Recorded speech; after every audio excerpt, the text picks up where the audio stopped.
Hello YouTube, welcome to this video. And this is part 2 of my series on Zippo lighters. If you saw part 1, you have seen how to get this lighter for £1.99 if you're lucky enough to live in the UK or Ireland. It's also on sale in South Africa, Australia and New Zealand. What you have to do is go to your newsagent and look for that, if there's any left. And this is a Florentine lighter. It's a replica from the edition that was launched in 1974. Comes in a genuine Zippo box, and that is said lighter, made in Pennsylvania, the USA. Zippo lifetime guarantee.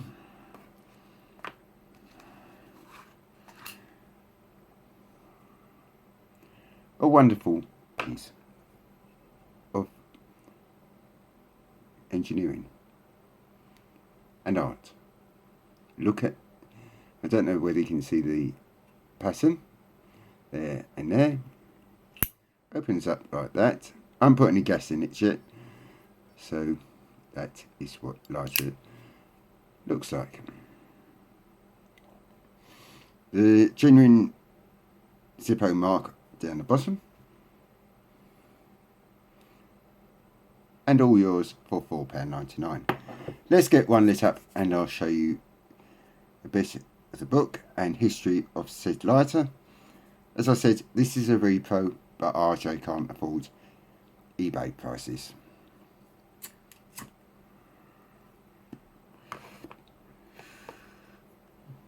Okay. Zippos have been around since 1932. And it began when George G. Blaisdell stepped onto the porch of a country club in Pennsylvania with a friend. When his companion produced a crude lighter, Blaisdell remarked, "Why did you use such an ugly lighter when you're so finely dressed?" His friend replied, "It worked." Blaisdell then decided to make a lighter and improved the clumsy design and created the Zippo.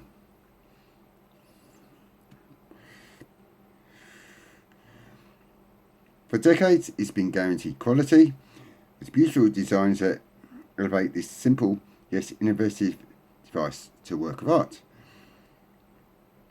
This particular model was introduced in 1974 and displays floral motifs which stretch back to the Italian Renaissance. And the actual design is on a pattern called Western filigree. Filigree is specialised and is an art word in jewellery. Comes from the Italian word filigrana, based on filum, which means thread, and gurum, which means seed or bead.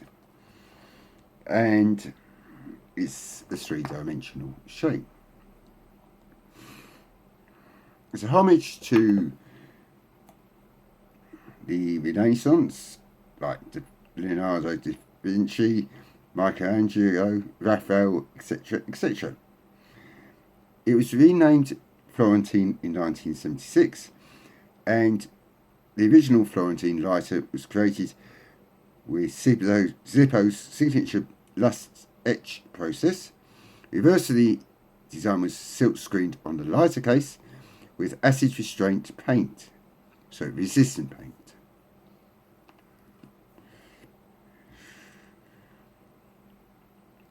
The edges of the case was covered with black tape, dipped into an acid bath,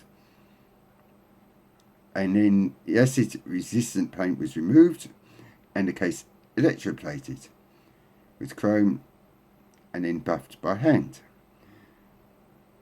Today the pattern is created by using the auto engraving technique, but that's modern technology for you.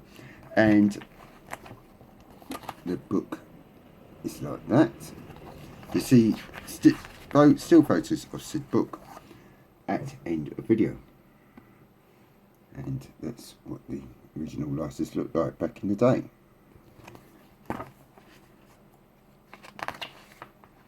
He then talks about was inspired by Florentine Renaissance art, and I won't bother reading this out, all about Renaissance art. If you've been to Italy like I have, you know all about it. What was life like in 74? Completely different. You could smoke everywhere. You had full strength cigarettes, and you had a 3-day week. Where the miners went on strike, there was a coal shortage, there was no heating, and the Conservative Party put everyone on a 3-day week to conserve energy, and they lost the election, Labour got in, and the miners' strike got called off, and just a bit of bump about 1974.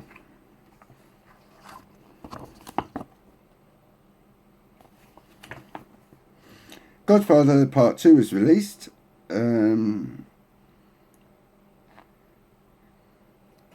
The oil crisis continued, what's new, and West Germany won the World Cup. It then goes on to the legends of rock, and this is quite interesting.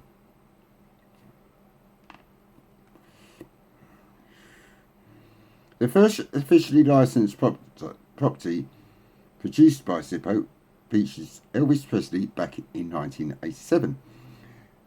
It was an official product, and his manager signed a licensing agreement himself, and they did the line from 1987 through to 91. They came back in production 10 years later and have remained the most popular in the Zippo music category. The Beatles are immortalised in Zippo lighters. The 8 lighters set to reflect the styles of music, and that began production back in 1997. The Beatles, as you know, started singing in the 60s and then ended in 1970. The Yellow Submarine film was immortalised in 4 lighters in 2000. 2 of the lighters have animated versions of the band, while one depicts a submarine, and the 4th in Tugany features Nowhere Man. The Rolling Stones are also in there, with his famous Lips in 1999. Kiss, they've done the lighter on, and that is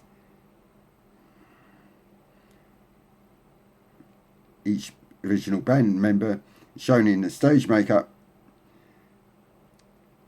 and they sponsored the Kiss tour. Rod Stewart has a piece bearing his main name in 1998. Johnny Hallyday, the French sensation, in 2000, and a German rocker, Peter Maffay, in 2007. The Cuban group Passion de Buena Vista in 2009.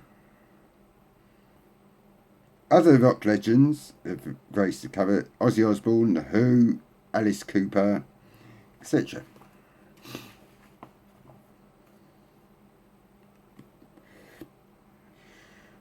If you go to Pennsylvania, go to Bradford and see a special exhibition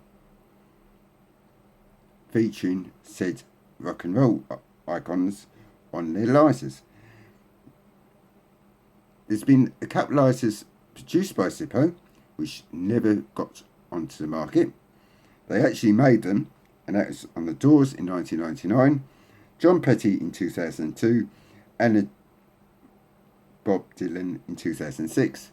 Do not ask me why Bob Dylan did not, or the Doors did not make said lighter, and Rod Stewart did. A crime against music. Anyway, close-ups at the end of this video, as promised. That's all about the Legends of Rock, and that's the exhibition in Bradford. Next week, when I buy the lighter, I'll make another video, and it's all about the celebrating the luxurious leather-wrapped Zippo lighters of the 1950s. And in the Zippo series, it's going to focus on the D-Day landings, which is there. Okay, give this video a thumbs up. Sorry it's a bit long. This is said lighter again.